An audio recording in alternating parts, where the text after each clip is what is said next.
চরিলাম পুরানবাড়িস্থিত নেতাজি সংঘের ৫৯তম প্রতিষ্ঠা দিবস ও নেতাজি সুভাষচন্দ্র বসুর জন্মজয়ন্তী উপলক্ষে দুদিন ব্যাপী নানান কর্মসূচি হাতে নিয়েছে নেতাজি সংঘ। তারই অঙ্গ হিসেবে বুধবার ক্লাব প্রাঙ্গণে এক রক্তদান শিবিরের আয়োজন করা হয়।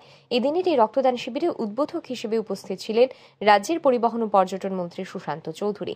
শিবিরের উদ্বোধন করে মন্ত্রী বলেন, বিজ্ঞানীরা এখনো পর্যন্ত এই রক্তের কোনো বিকল্প তৈরি করতে পারেননি।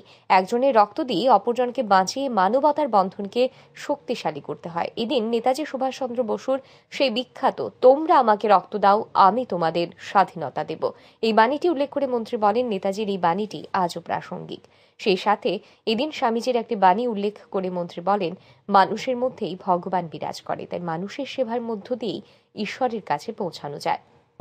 আগামীকাল 23শে জানুয়ারি এবং একটা ভারতবর্ষের স্বাধীনতা আন্দোলনের অগ্রণী সৈনিক যিনি ছিলেন নেতাজি সুভাষচন্দ্র বসু, রাষ্ট্রনায়কদের মধ্যে অন্যতম, ওনার ১২৭তম জন্মদিন এবং এই উপলক্ষে বরাবরই চরিলামস্থিত একটা প্রসিদ্ধ ক্লাব নেতাজি সংঘ তারা বিভিন্ন কার্যক্রমের আয়োজন করে থাকে। আজকে এবার দুদিনব্যাপী কর্মসূচি তারা গ্রহণ করেছে এবং রক্তদানের মাধ্যমে তার শুভ সূচনা করেছে। তো যেটা নেতাজি বলেছিলেন যে you give me blood, I will give you freedom, স্বাধীনতা আন্দোলনে দেশের যুব সমাজকে সেখানে অনুপ্রেরণা যোগানোর জন্য আজকে সেভাবেই নেতাজি ক্লাব সেখানে রক্তদানের মাধ্যমে তাকে স্মরণ করার জন্য এই কর্মসূচি তারা আয়োজন করেছে। বার্তা একটাই থাকবে যুব সমাজের কাছে, যে যাতে স্বামীজি, নেতাজি তারা যে পথ আমাদেরকে দিশা দেখিয়েছে এবং জাতীয়তাবোধ, দেশপ্রেম আজকের দিনে, আজকের সময়ে মূল কথা। এবং সেটা আমাদের মোদিজিও বলেন যে সবসে পহলে দেশ, উসকে বাদ পার্টি, উসকে বাদ ব্যক্তি।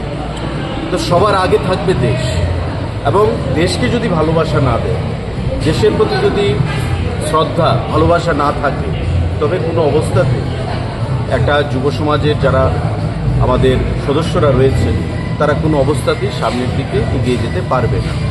তো আমার আহ্বান থাকবে, দেশকে ভালোবাসা, নেতাজি, স্বামীজি তাদের আদর্শে অনুপ্রাণিত হয়ে বন্ধুত্বপূর্ণ সম্পর্ক স্থাপন করে যাতে সমাজ বিপথে পরিচালিত না হয়, নেশার যে ছোবল তার থেকে যুব সমাজকে রক্ষা করা, নিজেকে রক্ষা করা এবং আশেপাশের বন্ধু বান্ধব প্রত্যেককে রক্ষা করা, যেটা আমাদের মাননীয় মুখ্যমন্ত্রী এবং আমাদের সরকার যে দিশায় আমরা কাজ করছি, নেশা বিরোধী অভিযান এবং নেশার বিরুদ্ধে যুদ্ধ ঘোষণা করে সেদিকে কাজ করা, সেটা আজকের দিনে খুবই গুরুত্বপূর্ণ।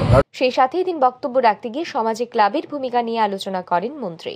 Bureau report, RE news.